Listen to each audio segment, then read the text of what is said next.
Para naging isang iglap ang naganap sa Game 3. Simulang kinakaladkad ang Wolves sa OKC.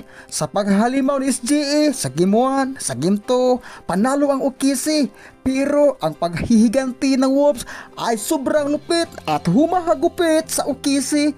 At niyari sa kamay ni Anthony sa Game 3. Pinaiyak na ang OKC. Ito na ang bagong hain galing sa oven. Sobrang init at umuusok-usok pa ang ating unboxing at review para sa Game 3, OKC versus Timberwolves. Ang uhaw na leon at gutom ay naghihiganti sa presensya ni Anthony upang paiyakin ang OKC. Parang tinamaan ng kidlat ang kamay ni SGA para matalo sa Game 3. Dumadako na tayo sa first quarter.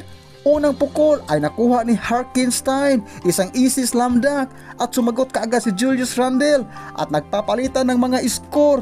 Under Desaya, ang mga mister ay nagalaba.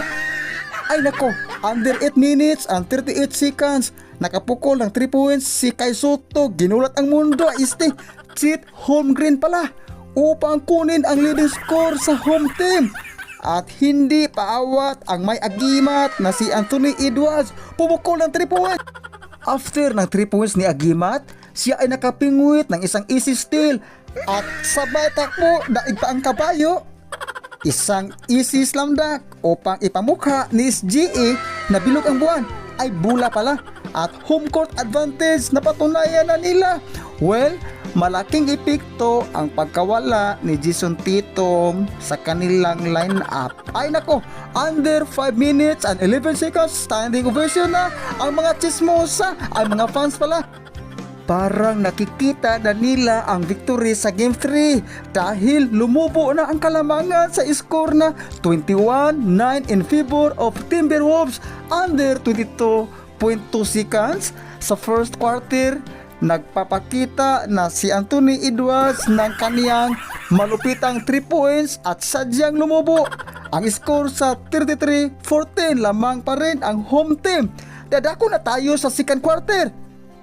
Hindi umubra ang depensa ni Alex Caruso sa agimat ni Anthony Edwards. Under 7 minutes and 18 seconds, tambak na ang inabot sa visiting team sa score na 51-23, lamang pa rin ang home team. At natapos ang second quarter sa score na 75-38. Parang hindi ito maganda sa paningin sa Pure Gold State Warriors dahil hindi na umubra ang karma dahil sa malupitang agimat ni Anthony Edwards.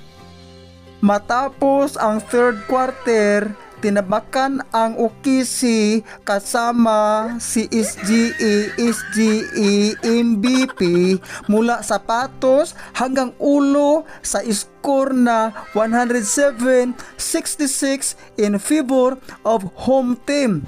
In final quarter, wala nang nagawa si SGA upang buhatin ang kanilang team kahit isama pa ang lahat ng fans ng mga Misamis Heat. Hindi na kayang pigilan ang pag-aagimat sa Game 3 ni Anthony Edwards. Natalo ang OKC sa score na 143-101, panalo ang Timberwolves. Leading scorer, uunahin natin ang Timberwolves.